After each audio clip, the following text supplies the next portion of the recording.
Say there's a complex situation that requires a tremendous amount of adult cognitive computation to solve, like what do we do about the borders? Because tearing them down is not the answer. Well, the person who stands up and says, well, I see someone who's hurt by a border and I feel empathy for them, then immediately says, therefore I'm good, which isn't so bad, but therefore I'm also morally superior to you. And this is one of the true pathologies of the empathic collectivists, is that they presume that their reflexive empathy marks them out as morally superior. And that's appalling, because part of it is, A, it's too easy. Just because I feel sorry for you doesn't mean I'm good. Partly because I can feel so sorry for you that I'm actually harmful to you. And that's what happens in the case of overprotective parents, for example. So we know perfectly well that empathy is not an untrammeled moral virtue. It has to be tempered by other virtues, and carefully tempered by other virtues. And so we have to stop allowing in our public discourse the unquestioned assumption that just because I manifest more pity in the moment than you do, that I'm somehow a morally superior individual. Yes. In fact, not only do we have to question that, we in fact have to deeply question it and say, what makes you think that you're just not taking things too far right there? Because there's just as much error on the side of too much empathy as there is on the side of too little empathy. And that's a hard thing for everyone to learn, because empathy feels so good. Like if you feel mercy towards a suffering child, it's like, that is kind of an indication that you're an ethical person. But that's not the basis for complex and sophisticated foreign policy. Well, we know it isn't, because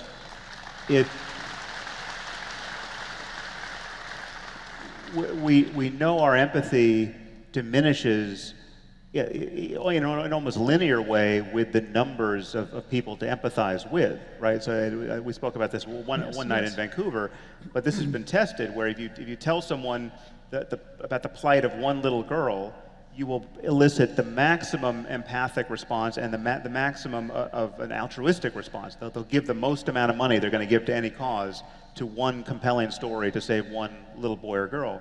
But if you start adding boys and girls to the one, keeping the one the same, people's empathy degrades and their altruism degrades. So empathy is non-quantitative almost by definition. It's also partly because in your life, if you see a person in trouble, you might be able to do something about them. But if you see a million people in trouble, what you should probably do, at least to begin with, is run.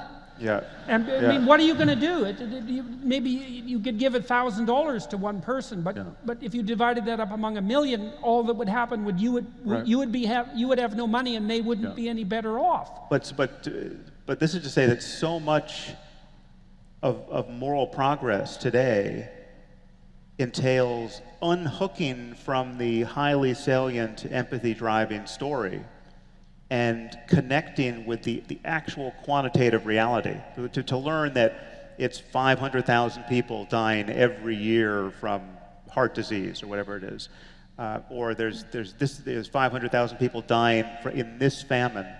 The fact that can't be made sexy for our news cycle, right? The fact that we lose attention is something we have to figure out how to correct. It's also akin, it's very interestingly akin to your objection that you raised before, is that there are adult forms of solving problems that aren't akin to children's play, which is something, by the way, I agree with, because I don't think that the manner in which children organize the world is the end of the way that things should be organized. It's the basis for some of the organization. But this is akin to the same issue, is that the basal motivational responses, the emotional responses, no matter how well-meaning, aren't of sufficient conceptual sophistication to deal with incredibly elaborate and complex systems. And then you have another problem too, is that, well, that's really troublesome for people, because they want to do the right thing globally. And then you tell them, look, you don't know anything.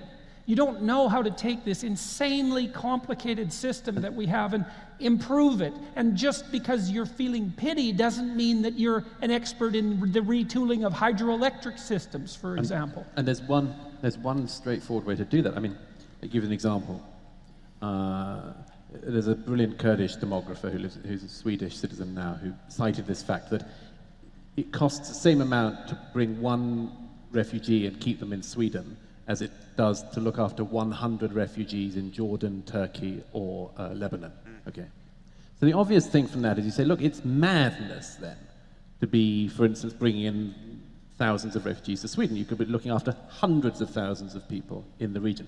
Why is that still a tainted argument? It's because people aren't sure you're not going to smuggle in racism with that. That's why. Right.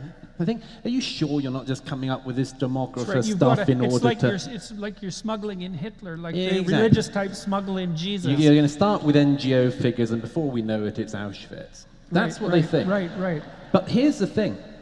The shortcut solution to answering almost every single one of these problems is assume that your interlocutor has good motives. Yeah. Assume that they are being honest in the way that they're looking at it.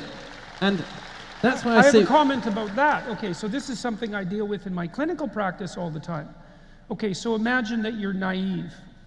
And then what you are when you're naive is someone who thinks you trust people, because you think everybody has good motivations, which is some sense what Douglas is recommending. And they say, well, that's just naive. It's like, just wait a second, though.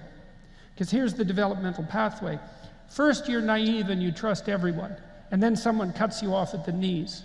Or multiple people do. Or maybe you cut yourself off at the knees because you trusted yourself too much and you didn't take into account the malevolence that lurks in your heart and the hearts of others. And so that you get traumatized by betrayal. And then you become cynical. And you think, Jesus, I'm a lot smarter now that I'm cynical. And you are, because cynical is actually a move up on naive. But it's not the last move. The last move is to transcend cynicism and to say that even though I know that there are just as many snakes in your heart as there are in my heart, I'm going to hold out my hand in trust, because that's the best way to elevate both of us. And that is the prerequisite for a sensible discussion. And to concede that, this is why I'm always going on about Aristotle on this, to concede that it's not between good and evil, but between competing virtues. That when it comes to something like the borders discussion, you're dealing with justice and mercy. You cannot only be driven by one of those virtues. That's right. Mercy itself will lead you to hell. Yep. Justice on its own, blind, unseeing, can lead you to hell. Yes, exactly. Well, and so